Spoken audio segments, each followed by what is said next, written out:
give me your dog. For old time's sake. Now, funny how? I mean, funny like I'm a clown, I amuse you? You're tired. Well, the lunchtime whistle and the morning's finally done. I'm jumping in my car, I'm gonna have a little fun. The Doghouse Network's on my radio dial. Big Dog's taking care of business for a while. If you're listening to another station I don't understand, 'cause nobody does it like Thom Abraham. Give us a call, Steve. He's a northern-bred, southern-fed, slick-talking guy. Listeners in his posse are the junkyard dogs. The SEC from Tennessee to calling them hogs. From Gainesville up to Lexington to the Tide and Tiger Land, nobody does it like Thom Abraham. I guess I'm on here. Am I on? Can somebody respond?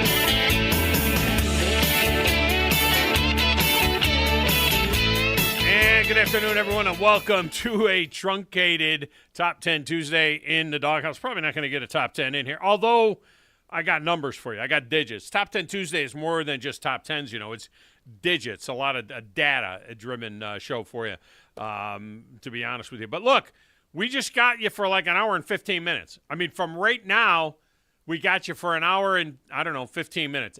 By the way, I just noticed the clock in the studio is behind by a couple of minutes. But we got you for about an hour and 15 minutes because at 1:15, we are going to step aside for the regional semifinal game between Huntsville and Oak Mountain from Jacksonville State. Steve Moulton and Scott Tyson are down there to bring you that action. Now, the same thing is going to happen on Thursday when Buckhorn and Clay Chalkville get together at Wallace State for that semifinal, regional semifinal game. The Bandyman and Captain Cool will be on that one. Look, it's tournament time. Okay, it's tournament time with the high school basketball, so we're going to have some of these preemptions. Is that what they call it, preemptions? Yeah, preemptions. We're going to have some of this. And then the SEC tournament will happen, and we'll have some more interruptions. But as I've always said, the game is the thing. A lot of hosts don't like that. A lot of hosts are like, they'll fight for their time on the air. It's all about me. Well, it's kind of all about me. I mean, it's not like it's WTOM, though. It's look, we talk about the games and entertain you. But in the end, we exist for the game, in my opinion. In my opinion, it's about the game, okay? So we'll have games for you coming up today and Thursday as well. In the meantime, phone lines are open here for this truncated show. 256-576-4977 will get you into the show. You can text the show at 732-9TA-SHOW. That's 732-982-7469. And that's a great way to communicate with us. My X feed is at Thom Abraham Show. The station's feed is at 97.7 ESPN. We're also on the Facebook at 97.7 ESPN, where you can get the link to our YouTube channel, WZZN TV. Like and subscribe on YouTube, and you'll get notifications. Go to 977ESPN.com and get links to all of that. And while you're at it, get our app. Just search 97.7 ESPN The Zone from your app store, and you can get the app, where you'll get links to Zone 2 and Zone 3 and Zone 4 and Zone 5. You'll need all of those things, especially now with the tournaments starting. And, of course, there's Havoc Hockey and, all UAH basketball. There's all kinds of things that we got going on. So you want to have all of our channels. You want to make sure that you have all of our channels for that stuff. And check out our calendar at 977ESPN.com, and you'll see all of the broadcast stuff listed there on the calendar. Now, coming up in a few minutes, Kennington Lloyd Smith from TheAthletic will join us on the Crimson Tide and the plan for the offensive coordinator and the offensive line coach. It appears that tight end coach Nick Sheridan will get the OC gig. Now, he is another in a line of Caleb DeBoer boys from Washington. But note, this guy stayed behind at Indiana after DeBoer left for Washington, and then he got fired the next year along with head coach Tom Allen. I definitely felt better about Ryan Grubb, to be totally honest with you. I don't know a whole lot about Nick Sheridan. I just know that when they were at Indiana, when Caleb DeBoer was there, they were at 350, 360 yards a game. The year after Caleb DeBoer left, they dropped to 270 yards a game, 279 yards a game, and Nick Sheridan and the head coach got fired. So that's all I'm saying about that. That's about all I know. And they're still looking for a line coach as well, as far as I know. We'll also do some hoops with Kenny as well. The numbers are wrong. I don't know what's up with my mouth today is not working right. I don't know why. I just finished a cup of coffee. I had some teriyaki chicken and rice for lunch here right before the show. Stuff's not working properly. Sometimes that happens. I don't know if my brain is moving faster than my head, than my mouth, or what. My mouth's not working properly. Coming up in a few minutes, I told you that Kennington Lloyd Smith will join us. We're also going to ask him about the uniform situation, those throwback uniforms that the Tide are wearing. I came out. Mea culpa. I came out against them on X, on Twitter, and got slammed because I'm like, you know what? I like the current look. It's not just about the logo. The logo's fine. The throwback logo to Block A with the, elephant coming through it, that's fine. I like the script A. I like just the script A. I like the script A better than the script A with the Alabama Crimson Tide around it, but I still think I like that better than the Block A with the elephant coming through it, but I got crushed. My take on the uniform wasn't about that, though. It was about the number font and the letter font. I don't like the little outline numbers and the outline on the writing. I don't. I like the current uniform. That's just me. Numbers are rolling in on the Super Bowl's viewership. 123 million on average watched the entire game. The most people ever to watch anything in the U.S. 120 million of those were on CBS. Over 200 million watched some portion of the game. Another 40 million took it in worldwide. So a lot of comparisons are being made to the World Cup, which has spongy numbers at best. I mean, look, many of those countries don't have accurate measurement systems. And two, FIFA is not to be trusted. I mean, they claimed 1.5 billion people worldwide watched the 2023 World Cup final. That's not true. But what is pretty accurate is probably about 700 million compared to the 123 million that watched it. So about 700 million. That's probably right. That's a huge number. Now, France, which was in the final, has 67 million people, and 24 million watched it in France. Argentina has about 50 million people, and 12 million watched the game.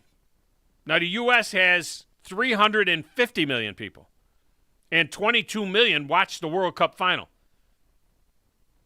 Soccer Mad Brazil has 217 million people, and they had just under 37 million watching it. So from a percentage standpoint, the Super Bowl in the U.S. is about the same as the two participating countries in the World Cup final. But can you imagine what the U.S. viewership would be like if we were in the final? The only time I say we, Olympics and national team stuff. Can you imagine what it would be like if we were in the final? I bet 50 million. It wouldn't be 100 million. I bet it'd be 45, 50 million. I mean, we'll never know. Not my lifetime. We'll never know. But, those 2026 numbers when the World Cup is in the U.S., that's going to be closely watched. I mean, there's no doubt about it. Now, the reality is this. We're the only country in the world that plays football. All right, there's little pockets of, football, but there's not really real football. I'm talking about American football. We're the only country that plays football. So outside of the States, it's really not a thing. Every country on the planet plays soccer. You know what I mean? They all play. Does anybody not play soccer?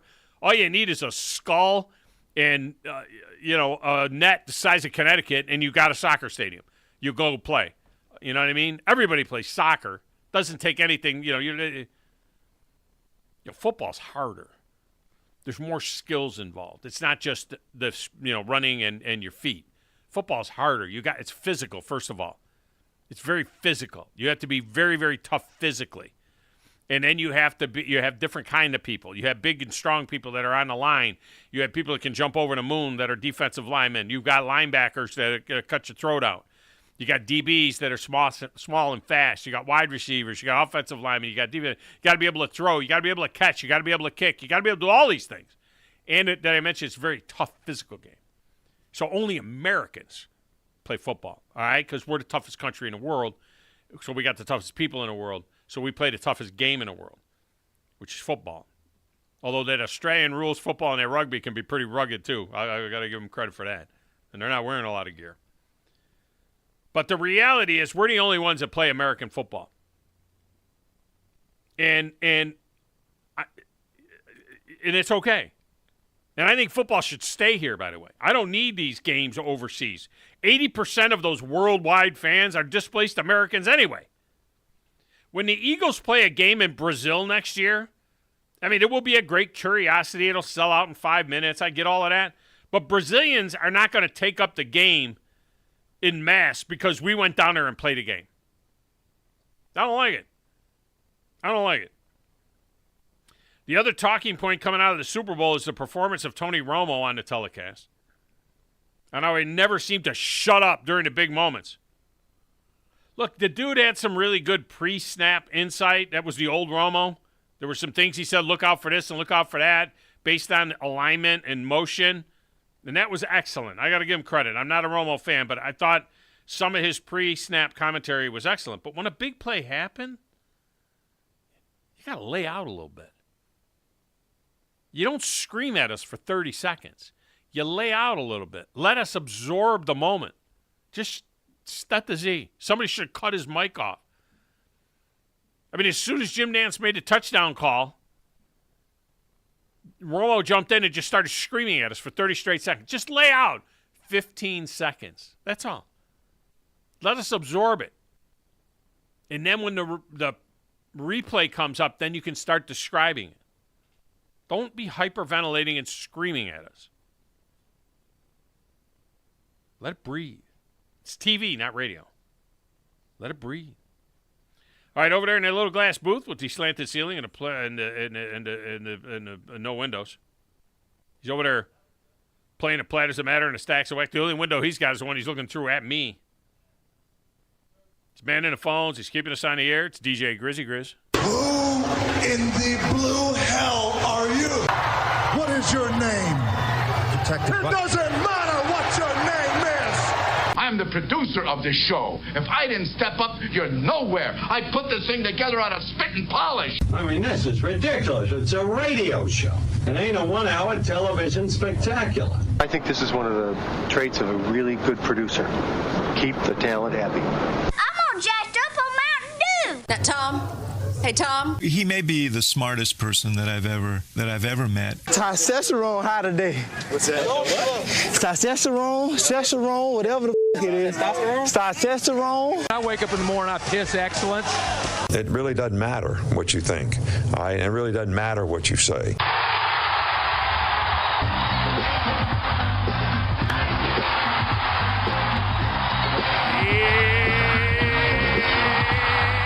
Grizzlicious, happy Fat Tuesday over there, Grizz. Yeah, happy Fat Tuesday. I actually missed out on the Mardi Gras parade that was going on downtown. It was like 3:30. Oh, we had one here? Yeah, it was 3:30, I think, on Saturday, I think it was. Why but it would was they raining. do it today on the Fat Tuesday? I don't know. They did it. They always do it kind of like a weird time. Why would we have a Mardi Gras parade? I mean, I'm going to tell you right now, Mardi Gras. Mobile. First of all, yes, originated where it in Mobile. started Yes. in Mobile. I Yes. understand that. Yes. And I understand New Orleans, but why would we have a Mardi Gras? Because we can celebrate it. Why not? I mean, we do every other, type of. Yeah, but parade. Mardi Gras should be something that should be limited to those people that down there on the bayou. There's probably plenty of people beach. that are from around that area that Yeah, probably but have I don't family know. down I don't that think way. we should have had a Mardi Gras. Did anybody go? Oh, I'm think sure. people went? There was stuff all over the pavement the next day, so I'm sure Was it a mess? Yeah, it looked like a pretty big mess, even though it did rain. Would it be a family-friendly Mardi Gras parade? Do I you would think that so. we would have? I would think so in Huntsville, in downtown Huntsville. Yeah, because I think Mobile is usually a family-friendly one. I mean, they're not flashing stuff and everything. I will say this: the Christmas Day parade, which was at night, was awful because it was cold. But they did have, I think, the Pony, the strip club, actually advertised. For the Christmas parade? For the Christmas parade. They let the Pony have they had a car. The Christmas parade. Christmas. Yeah. Celebrating the birth of Jesus with a strip club. Right? Passing out, What? advertisement. What would they pass out? I think a lot of times those places give you like free passes or something. Oh, yeah. That's what we need. I've gotten free passes in Atlanta, the Pony, before. Yeah. So Celebrating the birth of our Savior, and here's a free pass to the strip club. It was either the Pony or whatever the place is on University. I think it was either one of that. I can't remember. The Pony's. I didn't go. Where's the Pony? Isn't that Winchester? Near Winchester. No, it's not on Winchester. Well, off of Winchester Road. Yeah, He's saying not Winchester. Yeah. We don't have that in not Winchester. Not in Winchester, off of Winchester Road. No, I pass it every day when I come down. It's on the Moores Mill Road. Yeah. Moores Mill Road going towards. So what's on University? I can't remember. It's always been changed, something different. Well, I think it's called Uncle Buck's something or whatever. Pac-Man Jones used to call it the Script Club. It's not like the bungalow that used to be in Pulaski. I think it's called the bungalow, though. I thought it was the Booby Trap. No? No, it was the Booby Bungalow. The Booby Bungalow. That was in Pulaski. That's what it was, the Booby Next Bungalow. to the gas station with the big rooster. Goodness gracious almighty. Absolutely crazy. All right, since the show is truncated, I'll do something I don't usually do. I'll take a call here in the monologue segment of the show, and it's Grumpy. Grumpy, welcome in. How are you? Hey, pretty good. I'll be brief then. Hey, for the guys that play fantasy football, Tom, if you would have had on DraftKings, this was the team that won $1 million in all the $1 million rooms. Mahomes, McCaffrey, Butker, Kelsey, Jennings, and Hardman. If you would have paid the money, $20, gotten in the $1 million room and picked that team, you'd be a millionaire today. So did they give it to everybody who had it, or did they give it to just No, well, you would divide the prize. Oh, yeah. okay. So it was a million. Yeah. There must have been 1 million people that had that team. Well, there's a lot of room. There's several millionaires today because of that lineup. That was the strongest lineup. That's so why say it again. It was Mahomes. That's obvious. McCaffrey is obvious. Butker is obvious. Kelsey is obvious. Who else? And then the one that won it was Jennings, and then Hardman. You know that? Do you know that? Let me tell you something about that Juwan Jennings kid. He was going to be the MVP. If the 49ers win the game, Juwan Jennings is the MVP. And two, I don't know, Grumpy might know this, but I don't know if the other knows. He played his high school football at Blackman High School in Murfreesboro, Tennessee. He's from Murfreesboro. Did you know that? Yeah, I didn't know that. Yeah, he's from Blackman High School up there. The season's over, so let me mention this too: that the state of Alabama, where the Tom Bigby River and the Alabama River come together and they feed the Delta. Right. The land in between the rivers, they call it the Bamazon because it's such unique life. I mean, things that live down there, almost like the Amazon in Alabama. Right. Did you see where the state of Alabama bought 8,000 acres last Friday to preserve it? That's pretty cool. I thought that was great, man. What are they going to do? I know that they're going to just preserve it. They just don't want it developed anymore down there. So in Patagonia, the clothing company kicked in $5 million. An anonymous donor kicked in $10 million, and they secured it. So that's 8,000 acres. That the only reason I mention it is because football season's over. And then with the guy calling for the ball first for the 49ers. Yeah. I don't think I'll ever convince you that was the right call because you went out so far on that limb yesterday. Yeah. But because it's not the right call. But go ahead. It is the right call. Make your point as to why that is the right call. Taking the ball. Okay. What he's talking about is in overtime. In overtime they flipped the coin, and the 49ers won the toss and elected to take the ball. So go ahead, make your point. Because you want the ball third. You're never going to get the third. You're going to get the third. In a game like that wasn't a game that you're going up and down the field. That was a game the defenses were playing great and the offenses were struggling. It was 19-19 through 60 minutes. You had an excellent opportunity to kick off, not only hold them to a field goal, you could have held them to nothing. I mean, there was no guarantee that the Chiefs were going to get anything. You stop them, then you go down and kick a field goal, win the game. Game over. Did you see the last drive for the Chiefs? Of course you did. 11 Mahomes plays. started running the ball. Mahomes started running the ball. You're not stopping them. Right, so they kick a field goal. Okay, let me make my point. My point is overtime rules 5 years ago were so bad and so lopsided they changed the rules. And those rules are still in effect. You just have to match the other team's score, which is more than likely going to happen because it happened for the entire ball game. You both wound up with the same score. So the overtime rules from 5 and 10 years ago, they're still in effect. They're still out there. But it's the third possession, and everybody that follows it knows it.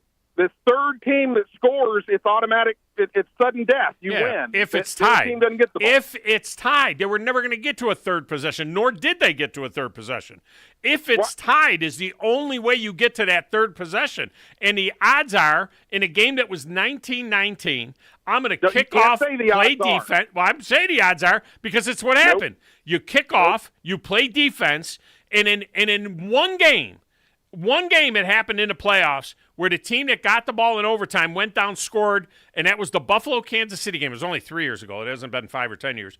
It was 3 years ago when Buffalo kicked off to Kansas City. Kansas City went down and scored, and they changed the rule after that they would have to kick off. So knowing that no matter what you do with the ball, you're going to have to kick off and play defense, it makes more sense to play defense first. Just like in college. Well, I can say the odds are that the two teams that played to a stalemate over the first 60 minutes, there's a pretty good chance they're going to a third possession. Yeah, I disagree. We can agree to disagree on that one. Well, how come they don't do that in college then? How come every single time when you win the toss in college overtime, you win the toss, you play defense first, so you know what you need to do? You always play defense first. Every single time. Nobody ever says, I'll take the ball and score. Because college doesn't go to sudden death. But they do after you score the first score, you still got to go back and forth. I mean, it's more like but it's sudden death, and you don't get the ball. You don't get a fourth possession. You don't get another possession after someone scores on the third possession. That's because they're a little confusing for me to. I know what you're saying, and everybody knows what you're saying, but that's because they put the ball in scoring territory on the 25. The point still is, Kansas City had scored 2 touchdowns and kicked a couple of field goals in that game. The chances were you still had an opportunity to hold them to a field goal or stop them altogether. In either event, you would know why did Andy Reid's smarter than you and me, right? Let's go to Andy Reid smarter than both of us. Andy Reid said that if they won the toss, they were going to kick off. There was no chance that they were going to do anything other than kick off. He probably didn't understand the rules. No, they had a meeting every day. Every single day. Thanks for the call, Grumpy. Every single day they had a meeting. You know who didn't understand the rules? Kyle Juszczyk didn't understand the rules. That's who didn't understand the rules. He didn't know the rule because his team, the San Francisco 49ers, didn't talk about it. You know what? I didn't even realize that the playoff rules were different in overtime, so I assumed you just want the ball because you score a touchdown and win, but I guess that's not the case. Guess not. So I don't totally know the strategy there. No, I don't totally know. No, we haven't talked about it, no. No, we didn't talk about it. No, we haven't talked about it, no. No, we didn't talk about it, no. You know who talked about it? Kansas City Chiefs. Every single day. They talked about it.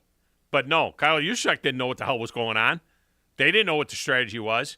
They didn't understand it. That's what's heinous. That's unbelievable. And by the way, even if that is the case, don't you lie? I mean, because aren't you throwing your coach under the bus? Seriously, you are. You really are. They love their coach. You know what you do? You look at the coach and you say, what the hell just happened? And then you go on the public and you say, we were aware it just didn't work out. We wanted to have the ball for the third possession. You say what the coach said, okay? We were looking to go for a third possession. What he just did, I mean, you figure out a way to lie. Yeah. Because what he just did was throw his coach deflect under the bus. He just I didn't even know. No, hell no. We never talked about that. All right, let's get a break. Kennington, Lloyd, Smith. He's got 3 names, but he's got one job, and that is covering the Alabama Crimson Tide. He's up next on 97.7 ESPN, The Zone.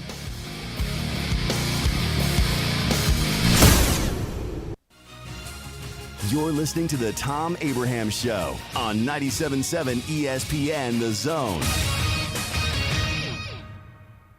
This is Brent Musburger's VSiN Action Update on 97.7 ESPN The Zone. Free air-chilled boneless chicken breasts and 4 juicy boneless pork chops with your order. OmahaSteaks.com/VSiN. Now, here are the latest lines from my guys in the desert.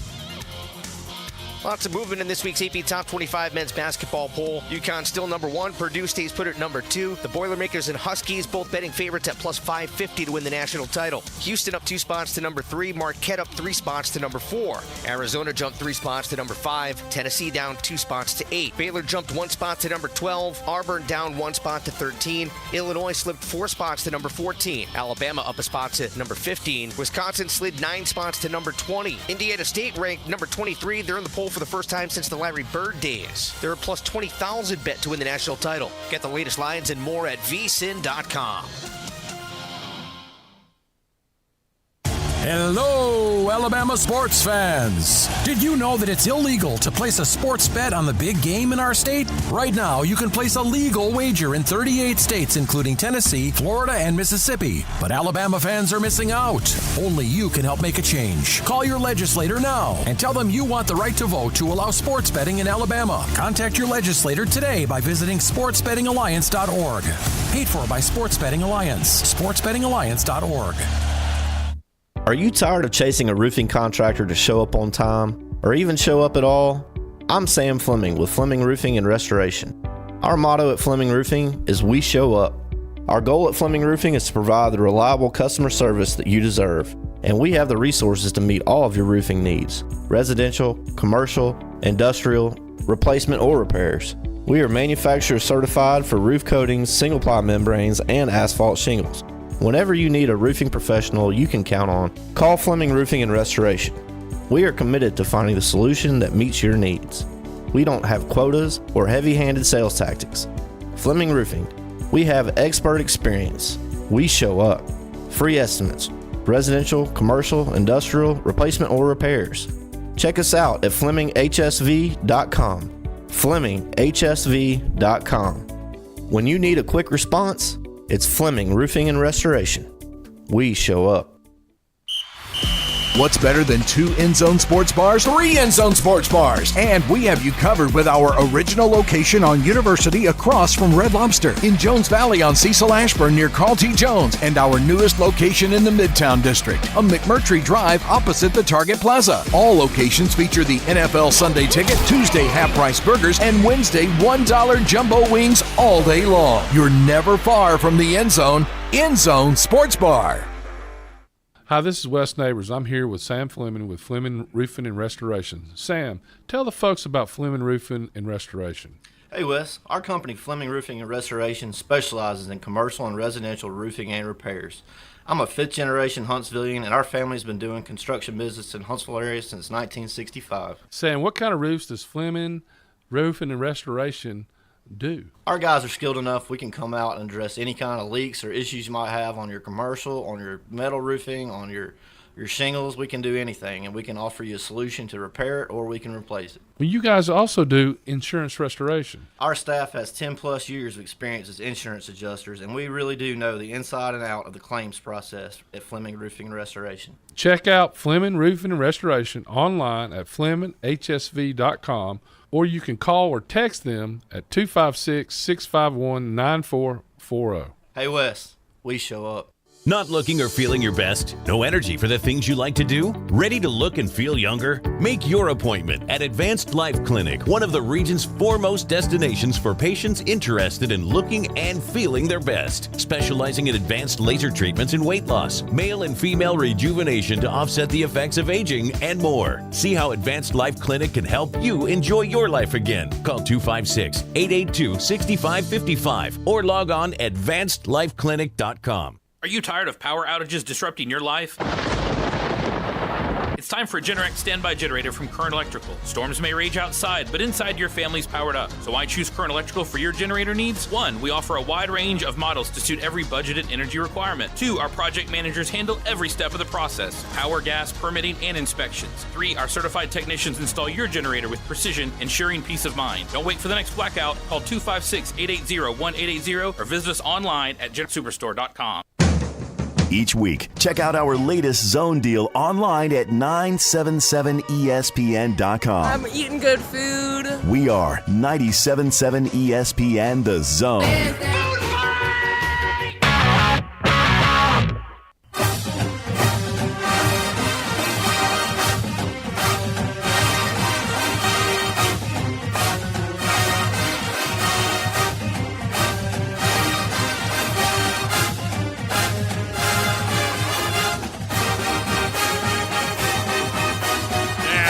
Thom Abraham Show. This segment of the show brought to you by Woody Anderson Ford and the service department at Woody Anderson Ford, taking care of your vehicle, whether it's a Ford or not.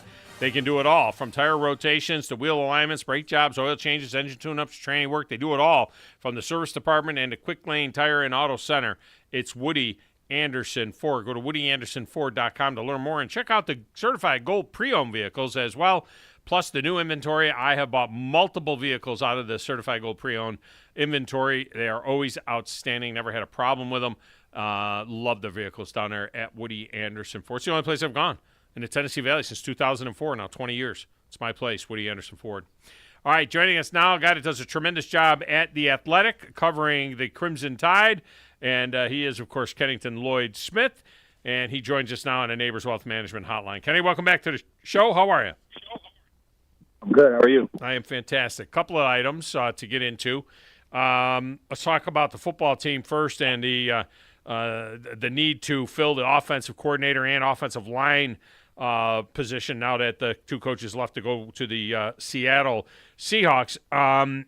Tell me why I should feel good about Nick Sheridan. You got some Big Ten chops. The last thing I remember about Nick Sheridan, he was getting fired at Indiana after Kalen DeBoer left there.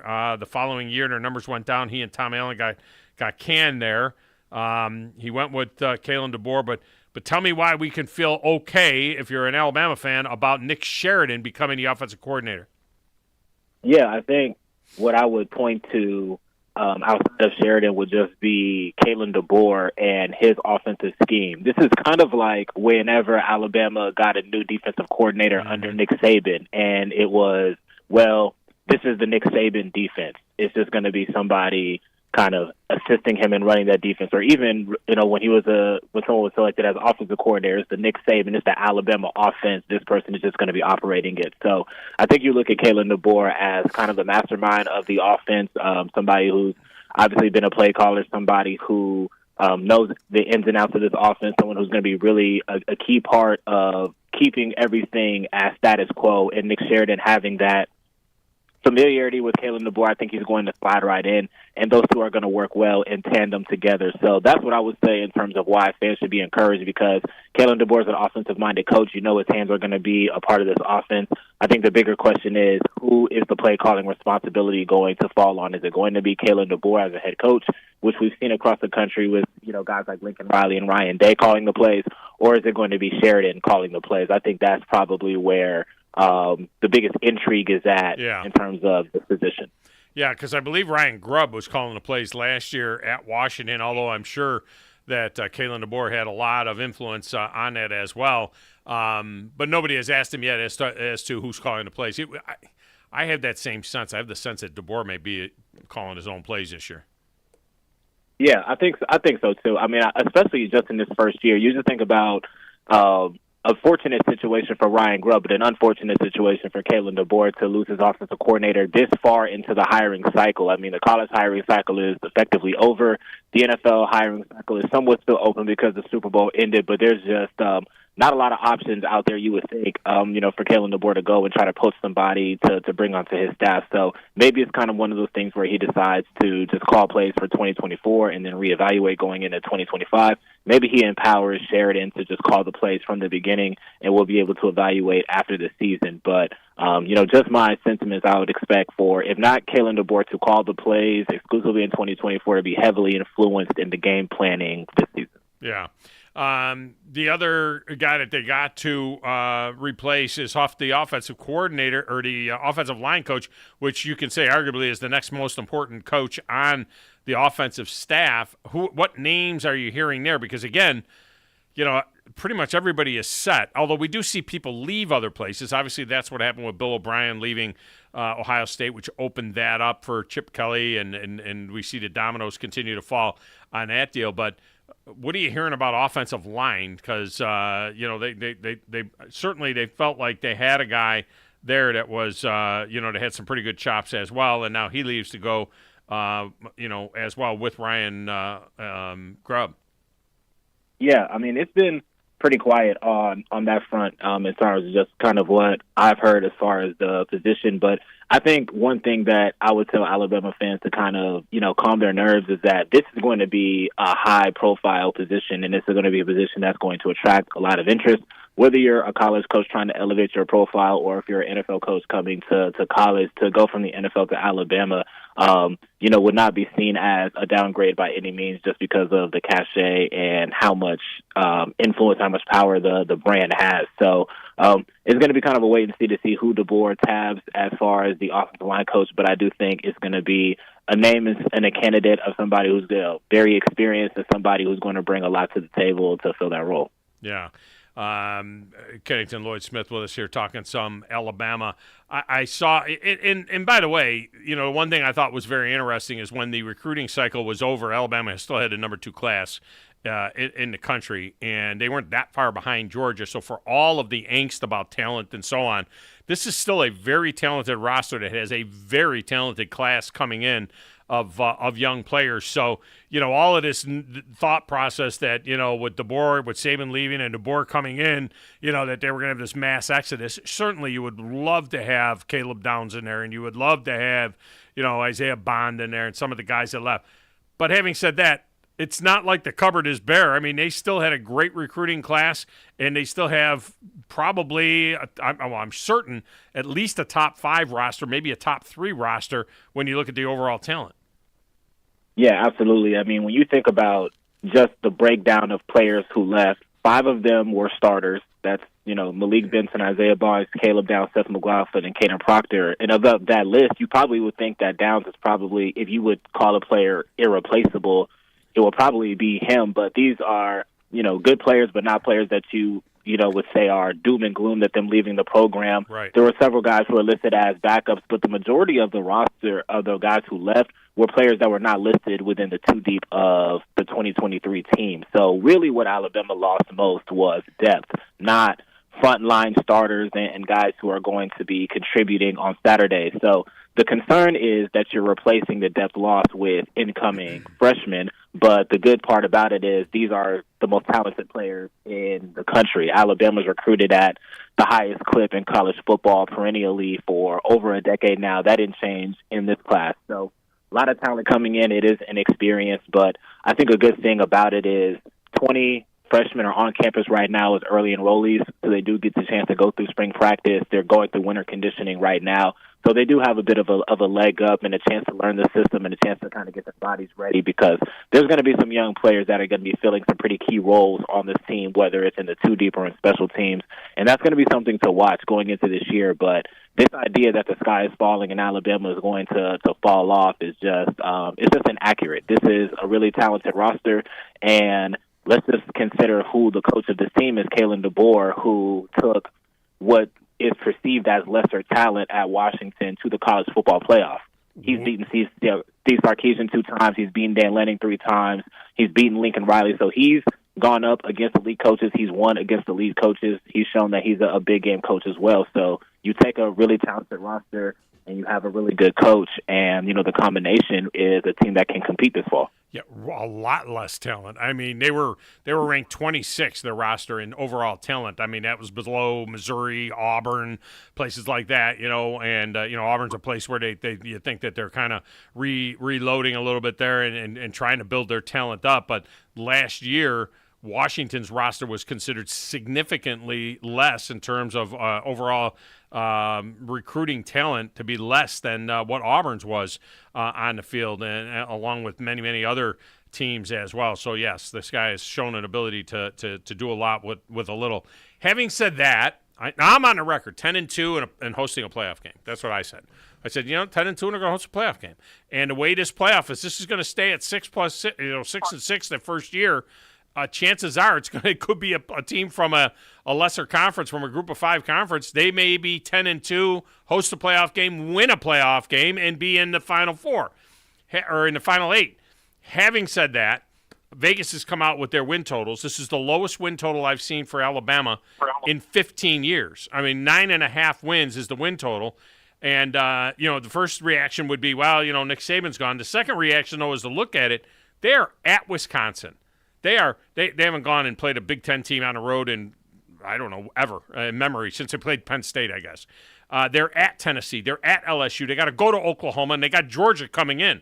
This is a brutal schedule. I don't know how much of this has to do with Nick Saban and Kalen DeBoer, or the fact that this is a really tough schedule. If they are to go over 9.5 wins, if they win 10 games against this schedule, that's saying an awful lot. Yeah, 100%. And even Missouri coming in to Tuscaloosa in late October, and they're a team that's going to have really high expectations as well. So brutal schedule. This is just kind of what it is. In the new SEC, you bring in Texas and Oklahoma, which, unlike other conferences who have expanded in the past, they are bringing in 2 juggernaut programs historically. Like, these are not trash cans. So you bring in these 2 teams. It's elevating the strength of schedule for the entire conference, and it is going to be a tough schedule, but I do think it's manageable. I do think the late season stretch is really going to tell the story. After the bye week at LSU, then they got the home game against Mercer, then they go at Oklahoma and then Auburn to end the year. So that's a notable stretch as well. But I have confidence that this team can win 10 games, and I agree with you. 10 wins with this schedule, no question, is a playoff team. And then from that point, you just kind of have to see where the seeding is. So as far as where the expectation should be for the fans, I think that a playoff appearance should be kind of the barometer of what is and isn't a successful season, because that does kind of coincide with the record. You would think 10-2 would get them in. 3 losses or more would probably keep Alabama out. Again, it's kind of hard to say because we just don't know what's going to happen nationally. But I do think that that's a good barometer of what would be a successful or unsuccessful first year for DeBoer. Yeah, and I don't think 10-2 is not going to get you a bye, but 10-2 gets you a home playoff game. And again, the Bulls' home playoff games against 9, 10, 11, and 12. 9, 10, 11, and 12. 2 or 3 of those are going to be potentially group of 5, or whatever you want to call the Big 12 now. And the ACC has a couple of good teams in there, so they're going to be favored. The bottom line is that they most likely would be favored in one of those games. Kennington, Lloyd Smith with us here. All right, to the basketball team, leading the way in the SEC at 9-2, tied with South Carolina atop the SEC standings right now. I thought it was very interesting that they got hammered by Auburn. I mean, they went into to Auburn and to Neville and got the same fate that just about everybody else gets in. You go into Neville, and they got hammered pretty good in that game. Then they turn around and they beat LSU, running away from them late on the road at LSU. In the meantime, Auburn, the team that hammered Alabama and then lost to Florida, Auburn dropped in the rankings. Alabama actually went up in the rankings. They went up a spot in the rankings. I thought that was very fascinating to see them rise from 16 to 15 off of a loss and then a win over a mediocre at best LSU team. Yeah, I think it was kind of interesting because I think Alabama stayed a 3 seed or maybe even rose up in Joe Lunardi's bracketology after losing to Auburn, but Auburn stayed on the 4 line after winning. So it's kind of a weird science to it, but I think you kind of have to just look at the loss itself and, I guess the quality of loss. I mean, Auburn going and losing to Florida is a quote-unquote worse loss than Alabama losing to Auburn, because Auburn is a top-ranked team. But Alabama's in a good place right now as a team, I would say. I mean, you think about what they lost last year, 9 new players, 3 new assistants, and here they are in first place in the SEC in the back half of that slate. I mean, who would have predicted that at the beginning of the year? So it was an ugly loss at Auburn, but I don't think it's anything to really overreact to, because at the end of the day, those programs split the season series. They just each won on each other's home court. These are 2 top 15 teams in the nation, and it's hard to win on the road in the SEC. So it's really going to be interesting to see what Alabama does after this kind of de facto bye week. They're not playing any midweek games. They got Texas A&M on Saturday. They're going to go to Florida next week and run the rest of their slate. So it'll be interesting to see what Alabama does kind of coming off of this off week, but they're in prime position for a 3rd straight SEC title. You're right. Winning on the road is hard in the SEC. Just ask Tennessee, number 6 in the country, when they go and roll into Texas A&M, and they got hammered by Texas A&M. And as you said, the Aggies going to be in Coleman Coliseum on Saturday. Now, when they show up, Alabama's going to be, rocking that 2004 gear. I got no quarrel with the old logo. I mean, I'm okay with the old Block A with the elephant coming through it. I mean, it's kind of dated looking, to me. I like the Script A myself. I'm a Script A fan. I don't like the font of the jersey, the numbers and the letters with the outline deal. I don't like it. I said that on the X and got kind of hammered. Bunch of fans jumping in, saying how classic the look was. I actually like Alabama's current uniform and the way it looks right now. But what did you think when you saw those uniforms? And is this is this just a throwback thing, or is that their uniform now the rest of the year? Yeah, I think it's probably just going to be more of a one-off. I would expect it in the future to just be something that they wear periodically. But I liked the look. I'm new to Alabama, so this is everything from the Script A to the new old school logo to the throwbacks. Everything is like I'm seeing it for the first time. So I was a fan of the new look. I really like the old school A with the elephant coming through. I just feel like that's just like super dope. That's a dope logo. That's kind of what I was looking towards the most, is just like the short and just kind of that logo. I know that, kind of going back to football, that they've been kind of resurfacing that logo, when the recruits come on visits and stuff like that. So I really like the elephant coming through the A. I hope that's something that's here to stay. I guess the block letters, you could take it or leave it, but I like the overall look, and I think it's going to look really clean on Saturday. All right, well, there you go. Dope. That's what he said. He says it's dope. Okay, that's what the young people say now. They say, well, actually, it's not what the young people say. That's what the people that are Kenny's age say. All right, that dope was really cool back several years ago, and so now it's in that middle terminology there. But that's good stuff by you, Kenny. I appreciate you. Continued great work covering the Tide. Yeah, for sure. Thanks for having me on. Thank you. Dope. Grizz, is that your terminology? Oh, dope? Yeah, I'm pretty dope. For your 30-year-old people. people. You kidding me? People in the 30s. That's tight. It's like dope is not what the kids say. That's not what the kids say. No, they say, what is it, on fleek? That's what I hear that commercial saying all the time. Is it? On fleek. Fleek? On fleek. The hell does that mean? I have no idea. I have no idea what that means. Dope. Dope is in the dope. I think is the people in their 30s say dope. For me, it would have been like hip, cool. See, when I was in middle school. Clean. I was in middle school in Georgia. We said that's tight. Tight. That's tight. Tight is still good. Crunk. Did they use that anymore? Crunk. That's crunk. Yeah. They use crunk. That was like anymore? 2004. How do you refer to a guy that is yoked? I mean, I'd say yoked. He's ripped. Ripped? Yeah. Ripped is older. Ripped, yoked, dieseled. We used to say diesel. I don't know what you would say now. Meathead? Maybe. No, you wouldn't say meathead. I would say the guy's yoked. I still use I don't know what yoked. you would say, yeah. I don't know. Dieseled was a term we used to use a lot. Dieseled. The guy is dieseled. I don't know. He's jacked. I think jacked some people say is a jacked. Good one. Yeah. Jacked would be a good one. Not me. I'm not jacked. I am not jacked. That's for sure. Jacked up. It might be a jacked up. I've tacked on a lot bit, of mass. Not jacked up. All right, let's get a break in here. What do you guys think of that logo? Are you down with going back to the old logo? See, I love the logo behind Grizz. Those of you that are watching on the TV right now on WZZN TV, you can see that logo behind Grizz. That is, and I love the gray where it says Alabama Crimson Tide in gray with the white trim. I like that logo, and I love the Script A just by itself. Even I think the Script A is clean. I think it's crunk. I think it's dope. I love his analysis of the old school logo is dope, and I love hearing people that aren't from Alabama. They see that and they think see that's that cool. logo. That's cool. Yeah, because you go back and look at the Kentucky logo, the Auburn logo, the Florida logo. They took actual people drew these out, and these are actual pictures of this is talent. I like That's the artwork. elephant logo. I used to have a hat 20 years ago. I still got a couple hats. I used to have a hat. Didn't have the blockade. It had just an elephant's head. Okay, yeah. Was the logo. Oh, you know what I mean? I got to bring a hat then sometime. It is literally an elephant, and it's an Alabama hat. It's old school. I got it from my grandparents. Not an elephant profile. It says Alabama elephant on the front. Straight on. No, mine did. The one I had didn't say anything on it. It just had an elephant straight on with the tusk up in the air like that there. I don't and it have was that, just that. but yeah. That's all it was just the elephant's head. the big ears, the elephant head, and the thing, and then on the back. I remember being a kid and seeing people wear the elephant hat and everything like that. That was actually kind of cool. I always wanted one of those. Can you have multiple logos? I know at Syracuse at one point in time. No, actually, this is the one I had, Grizz. It actually did say Bama. Now that I see it, this is the one. Let me just show you on my computer, and I can show the people who are looking.Maybe they can see it. See the one that says Bama? Okay, yeah. With the elephant head? Yeah.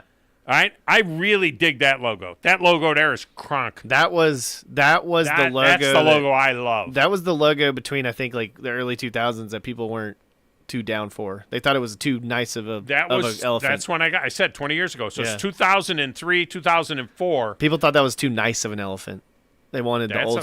They want the old school elephant because the old school elephant looks mean. And so tough. this is the one that they're kind of using now. This is the technology of today. We're showing it this way. We could actually just put these things. You could probably put them up. Find a video or a picture. Put them up. But that's the one that they're using on Saturday, and that's the one you like that, huh? I love it. You like the elephant coming through. I mean, it looks like it was sketched in school. It's iconic. It's just I just like old school. I mean, notice over here the banner that goes around the A. Yeah. Look at that part of it right there. What's it look like? Looks like a Nike swoosh, doesn't it? Yeah, it does actually. Doesn't it look like a Nike swoosh? Looks like the Nike swoosh. But I'll be honest with you, man. That's just so freaking clean. I mean, yeah. I like the script A.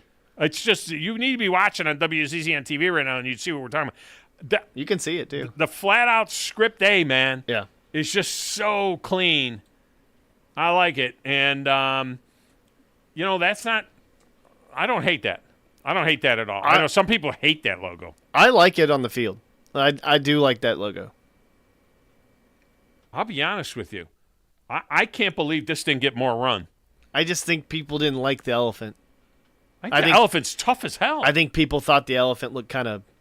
I think the one coming through the A looks more cartoon Remember than this the other one that they had? It was right around that same time, but it was like a full elephant, and it was on top of Bama? Or it was on top of Alabama, maybe. It was like the full elephant, and he was on top of it, but it was a newer style. There you go. There's the four looks. Yeah, there's that one right there on the far right. 1952. That was just a fat elephant with a UA on the side of it. I don't like that at all. It looks like Alabama A&M's logo almost. So that's 52. 1974 is the one that you guys are all loving on. Yes. 2001. I really like the 2001 logo. I'm the only person in the history of the world apparently likes 2001 logo. See, but that logo's different than the one you had. No, it isn't. That says Alabama. The other one said Bama. The other one said Bama. That's the one I'm talking about. That's the one that everyone thought it was like, it's too nice of an elephant. It's the elephant's the same. It just says Bama versus Alabama. The other one says Alabama. But, yeah, that has Alabama there on it. Anyway, you want to react to it, you can react to it. All right, we'll come back. Phone lines are open when we return on 97.7 ESPN, The Zone.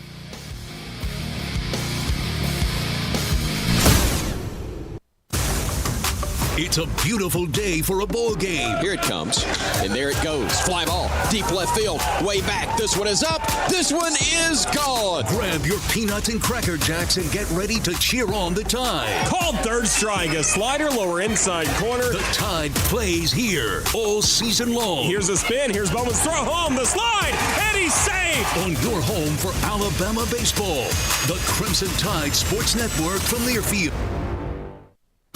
It's official. 47 years in a row, Ford F-150 is the best-selling truck in America. Come drive one, and you'll see why. Hi, Bobby White back again for Woody Anderson Ford, inviting you to kickstart the new year in a brand-new F-150. Choose from nearly 200 F-150s, and we think you'll find just the right one. Right now, we have financing as low as 2.9% for up to 72 months on 2023 F-150s, and lease payments as low as $389 a month. That's a 36-month lease with $6,282 due at signing, zero security deposit, just tax tag title, and your good credit. Offer ends February 28th. Call 539-9441 for complete details. At Woody Anderson Ford, we have nearly 50 2023 Explorers for you to choose from, too, with financing as low as 0.9% for up to 60 months. Plus, check out our over 40 24 Bronco Sports and a fresh truckload of the full-size Broncos that have just hit the ground. Come on over and let's get the new year rolling. Woody Anderson Ford, Jordan at Sparkman. Hope to see you soon. The state's largest orthopedic group is growing to meet the needs of the patients in our community. The Orthopedic Center has long been the most trusted name in orthopedics in North Alabama. So as our area continues on the fast track, so does the need for premier orthopedic care anywhere and anytime you need it. TOC is proud to announce the opening of our new locations in Albertville and Hampton Cove, along with the grand opening of our newest office in Decatur. These clinics will offer the same high-quality orthopedic care you have come to associate with TOC, with the convenience of being closer to home. As a patient, your time is your most precious asset, and we recognize that at TOC. That's why we are also proud to announce the opening of our urgent ortho clinics to handle those bumps and bruises that need prompt attention. These clinics are available to care for acute orthopedic injuries with no appointment necessary. With 38 physicians, 20 centers of excellence, and now more than a dozen locations to serve you, TOC will continue to be the name you turn to for the best orthopedic care at the right time. Visit our website at visittoc.com for more information. TOC, helping you live a better life. These days, saving time is important, and saving money is even more so. That's where Eagle Masonry and Insulation comes in. Over the years, Eagle has expanded their services to meet the needs of folks like you in our area. Taking care of your property yourself can be a real headache. Eagle can handle it for you. They offer full landscaping services, irrigation, mowing, bush hog, and can install plants and trees, sod, and even landscape borders. Call Eagle Masonry and Insulation today at 256-755-1556. Eagle saves you time, and Eagle saves you money. Hello, Alabama sports fans. Did you know that it's illegal to place a sports bet on the big game in our state? Right now, you can place a legal wager in 38 states, including Tennessee, Florida, and Mississippi. But Alabama fans are missing out. Only you can help make a change. Call your legislator now and tell them you want the right to vote to allow sports betting in Alabama. Contact your legislator today by visiting sportsbettingalliance.org. Paid for by Sports Betting Alliance. sportsbettingalliance.org. It's time you discovered one of Huntsville's culinary gems, Good Company Cafe, the place for breakfast, lunch, brunch, and so much more. Bottomless coffee options, boxed lunch catering, pastries, and wedding and other special event catering. And with Valentine's Day coming, Good Company Cafe can help you impress your special someone with Valentine's brunch. Or you can order a brunch board to go with a bottle of wine for a special personalized picnic. Find out more and order online at goodcompany-cafe.com or stop by and see us at 7500 South Memorial Parkway. We cover all the SEC schools, including Western Union and Venmo. I want that money! You know, 97.7 ESPN The Zone.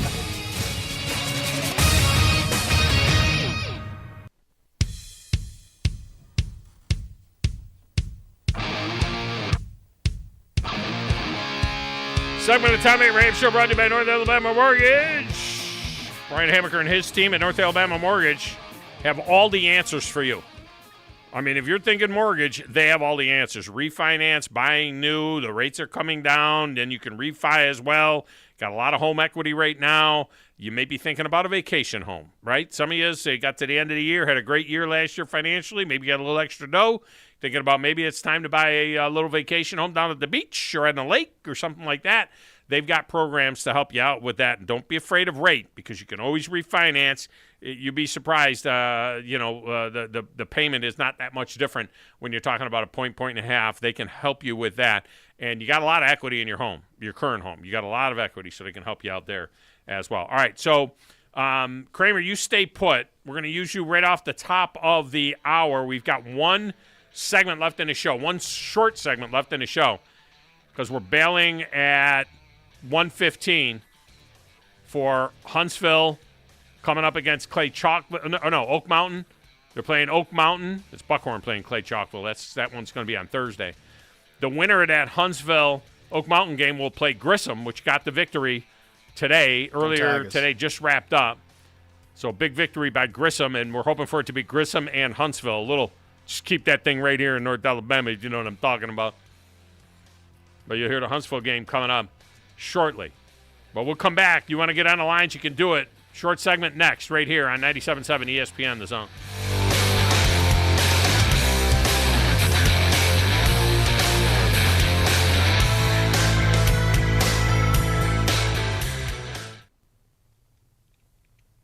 This is SportsCenter.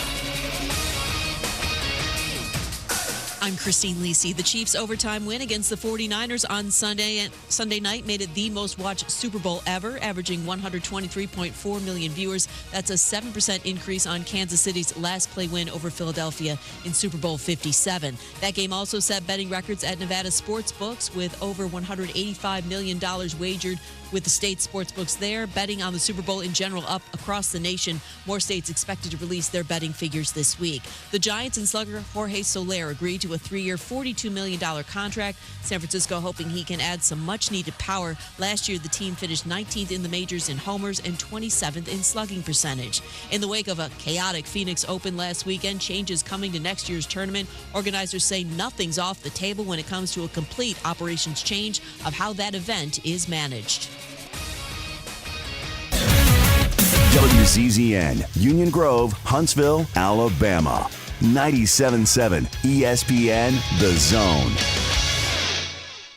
If you're looking for a new couch, you could cut down on expenses by bundling your car and renter's insurance with Progressive. Because you know you've had this couch for too long. Sure, you've had good times together, but a ripped-up cushion is not a fond memory. It's a sign. Notice how other people have couches with 2 armrests? Now that's living, right? No, it's just normal. So bundle your renters and car insurance with Progressive and put the savings toward a new couch.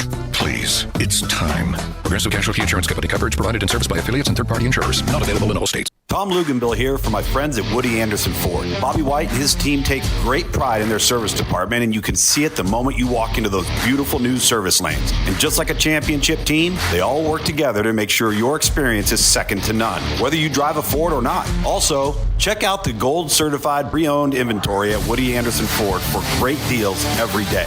Stop by and see them at Jordan and Sparkman or at Woody Anderson of Madison on Hughes Road, or visit WoodyAndersonFord.com.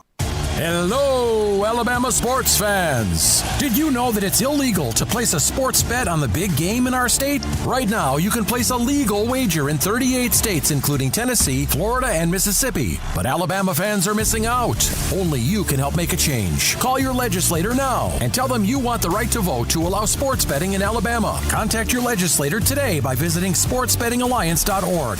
Paid for by Sports Betting Alliance. sportsbettingalliance.org. The new favorite place for delicious Mexican food is Corralejos Mexican Grill in Huntsville. Check out their reviews on Facebook and you'll see what people are raving about. Enjoy drink specials all day Monday through Thursday, like house margaritas for $3.99 and 12-ounce drafts for $2. Even vegan-friendly entrees on Monday starting at $5. Corralejos Mexican Grill, 1658 Old Monrovia Road in Huntsville. Follow them on Facebook and Instagram to stay updated on their specials. Follow us on Twitter. Subscribe to us on our YouTube channel and Twitch. Just search 97.7 ESPN. We are 97.7 ESPN, The Zone. The opinions of Thom Abraham are not necessarily the opinions of the radio station or anybody associated with the radio station or ownership. These are strictly his own opinions, and sometimes they're not even his opinions. You need to be more like a dog. Like what you guys are doing. You've got your fingertip on the pulse of your listeners. You guys know what they're talking about. Be a dog. God bless the show. You are the Messiah. We need more dogs. This is the best show on radio. The big dog, Thom Abraham, is here with you. Hey, I see you. Hey, I see you, dog. So settle in and get your bark on. That's my dog. Now live, here he is, the big dog. Let's go, baby! Thom Abraham. How you doing? How you doing? How you doing? How you doing? How you doing? How you doing? How you doing? Look, I don't speak Spanish. I don't know how to say this, so I'm going to choose my words very carefully. I think you're a psycho. Do you know who I am? I mean, that guy sounds like Elle McPherson farting into Miles Davis' trumpet. I guess I'm on here. Am I on? Can somebody respond? Get off my lawn. I have to drag my Yankee ass out of here.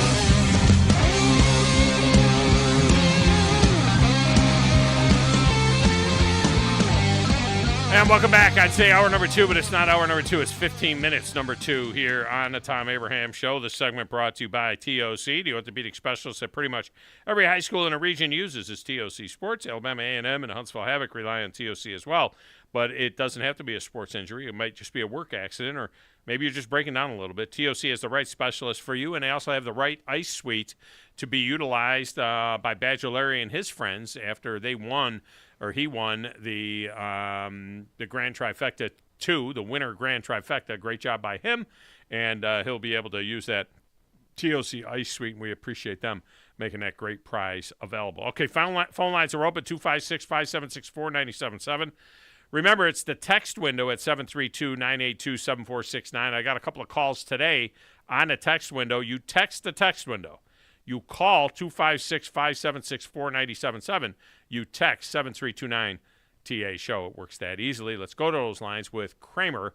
Kramer, welcome in. How are you? Doing good, big dog. How about yourself? I am fantastic. That's good to hear. Hey, I don't have anything really important, but I was just thinking, with the Super Bowl and the outcome and how all that stuff played out, just from a Bills fan and just a football fan perspective. When a team becomes a champion like the Chiefs and that has that sort of blueprint, that sort of pedigree, that sort of process, you can't just, beat yourself. You have to go and take it from them, because those sorts of teams are always going to be there in the end. They know how to win. And I think we see it at all levels of football, too. I mean, you see the dominant programs across the state and high school. I mean, they've built something. They have something. They know how to win. It's in their culture. It's in their blood. So the 49ers needed to go, while they had Chiefs down, and put that dagger through their heart. The Bills need to do the same thing, or they're never going to get over the hump with the Chiefs. I mean, well, with the 49ers, it started right on the opening drive. I mean, they were moving the ball beautifully down the field. Looked like they were going to go right down and take an early lead and, rattle the Chiefs a little bit if you can rattle them, and they fumble the ball away. And then they fumble on a muff punt, in their own end. And then they miss an extra point that might have made a difference. Who knows if the Chiefs can score a touchdown there, instead of be able to kick a field goal to tie the game and send it into overtime. I mean, it was one mistake after the other, including the final mistake, which was deciding to take the ball to start overtime. I mean, it was just way too many errors for the 49ers in that game. And when you think about it, it's why a lot of people feel like still the 49ers were the better team. The Chiefs needed overtime to beat a team that was completely mistake-prone throughout that game, and it still took overtime to beat them. Yeah, and I think that's why you see a lot of the people that were before the game betting on the Chiefs, because not for anybody else in that team except for Mahomes and Andy Reid, right? I mean, they just find a way to get it done, and if you give them a chance, they're going to make you pay for it. So, I don't know. I think that's a key thing that teams will have to remember. But what does a big dog Valentine's Day look like for all the listeners out there? What would the 30 and under crowd call that nowadays, Chad? I don't know if it's being a gentleman. I don't even know what people these days call that. I feel like there's probably a derogatory term for that nowadays. But I think I don't know how to be a gentleman in 2024, honestly. Big dog Valentine's Day. Well, I'll tell you what a big dog Valentine's Day will look like this year. Maybe sleep in for an extra 15 minutes, to start the day off. She'll get a card and a gift tomorrow morning. Then I got to do a Sports Talk Radio show, and I got to do my work leading up to the Sports Talk Radio show. At 3:45 tomorrow on Valentine's Day, we have 4 other couples coming to our house for our monthly Bible study. We do a Bible study once a month with other couples talking about mentorship. They're all mature couples like us, not kids. I didn't say we're old. I said mature.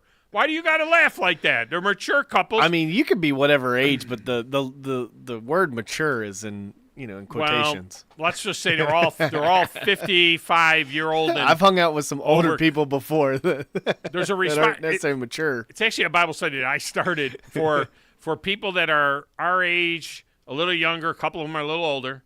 And it's a Bible study I thought would be a good idea for us to get together and talk about what we could do for the young couples in our church.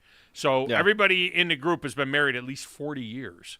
And so, we have something to bring to the table for the younger couples and so on. So we do that Bible study. That'll be at 3:45 or so, because one of the guys teaches a night class at a college, so we need to get him out of there early. And then tomorrow night, we have church. So after this Bible study thing that we'll do, that'll break up at about 4:30, 5 o'clock. Might grab a little dinner with her, and then we'll go to church at 6 o'clock. That's a shorty. That'll end at 6:45 or so. And then we'll see what happens after that. You know? And you guys have been married for a long time, so Yeah. that's the blueprint for a dynasty right there. It's There a you go. dynasty. Yeah, it's definitely a dynasty. Yeah, I need to do something after church tomorrow night, though. Something, something romantic. I need to come up with something romantic to do, afterwards. But we'll see. And it should end well. The bottom line is that it'll end really well, and then she'll be out like a light by 10 o'clock, thoroughly satisfied, and I'll be watching something.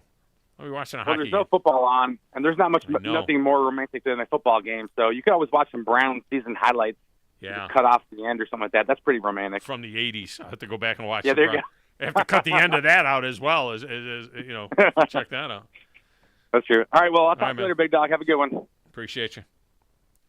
By the way, we were talking about that logo that came out. Yeah. Have you seen the new Tiger Woods logo? Mm-mm. All right, so Tiger has a new logo out, and he has a new clothing brand out with TaylorMade. He ended his 27-year relationship with Nike, and the new clothing line is called Sunday Red. Not Sunday. It's 3 words. Sunday Red.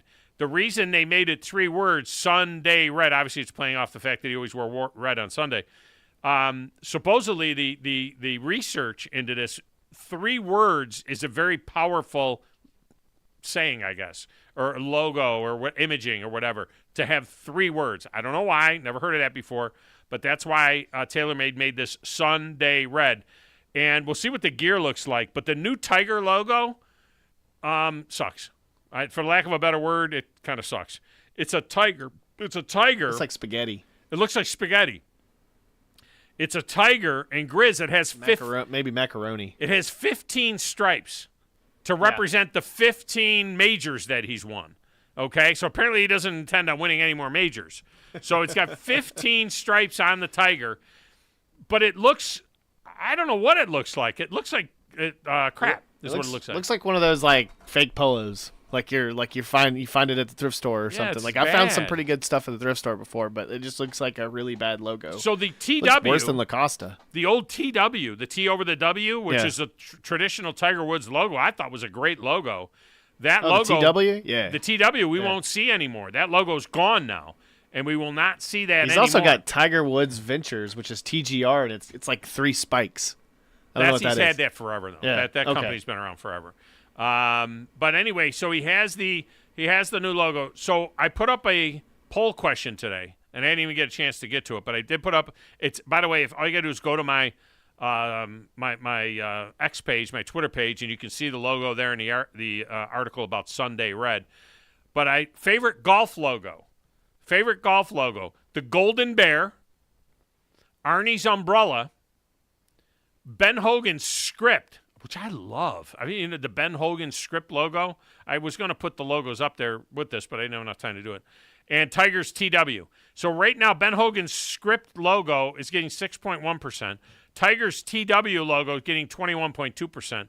Arnie's umbrella, you know what I'm talking about, right? That little Arnie umbrella with the definitely. different colors. That's getting 30%. And the Golden Bear logo of Jack Nicklaus is getting 42.4%. So your favorite golf logo, I didn't put the new one on there.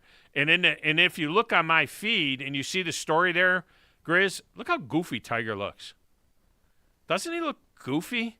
He does look a little cheesy. His melon looks like Barry Bonds. It's a little cheesy. Either that or the new hat is. He's got the rosy cheeks too. Yeah, it looks weird. Wait for that Sunday Red. It almost looks like a cartoon picture of him there, and he's wearing the new hat with the new logo. And it's obviously not a Nike hat. It doesn't look. The hat looks too small for him. And then the logo. I don't know what the heck that logo is. I mean, somebody got paid a lot of money to come up with that logo. It looks like a fish. Like it doesn't look. It looks like a fish boned. Yeah, like right? a boned fish. It looks like a fish that's boned. You know, there's that company that has that logo. I can see Gene Loomis has I can that see logo. the ear of the tiger. I can see the nose ear. coming out. But like if you have to like really look into it. But if you just look at it, you're just like. If it wasn't Tiger Woods, macaroni. If it wasn't Tiger Woods, would you know that that's a tiger? Oh no, no. You'd be like, what the heck is that? You know what it looks like? It looks like an alligator going the other way. All right, now look at see what I just said? Yeah. It looks like an alligator going the other way. Or an aardvark. I don't know what an aardvark looks like. A little nose thing. A long nose thing. You know what an aardvark is? No, not really. 1, 2, 3, 4, You didn't 5, have zoo books 6, growing up. 7, 8, 9, 10, 11, 12, 13, 14, 15. Yeah, 15 stripes.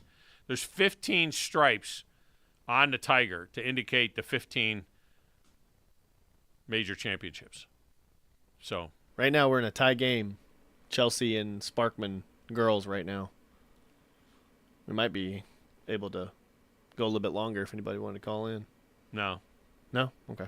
No. All right, that's fine. I set it up for my show is set up precise. Steve's like 135 maybe, and then he texts me back. He said tie game, of course. Well, Stevie's getting it at 115. Tell him that's what he's doing. He's getting it at 115. We hit it right now because it's 115. You can't just keep extending away. He can do play-by-play on the girls' game, and tell us what's going on with that. We will keep it for an extra minute. We'll tell you that tomorrow. We're going to look at those SEC totals tomorrow across the board. David Moulton will be joining us tomorrow as well with reaction to the Super Bowl, and he has made a public prediction that Ohio State is going to win the national championship. I did hear it. He did. He said that. He said Ohio State will win the national championship. So we'll talk about that as well. The XFL and USFL merger into the UFL has come out with some rules that they're going to have. They're going to have traditional kickoffs. They're not going to use that XFL kickoff, which I kind of liked. I got used to that. When everybody beating down the field, they're not going to use that. They do have an interesting twist on the punt, but we'll talk about some of that as well. And, of course, college basketball, college football, and whatever else we decide to talk about. But coming up next, apparently it's overtime for the Sparkman girls. Steve and Scott are on the scene down at Jacksonville State. And they'll tell us what's going on down there. I'm Thom Abraham. Coming up next, some high school basketball right here on 97.7 ESPN, The Zone.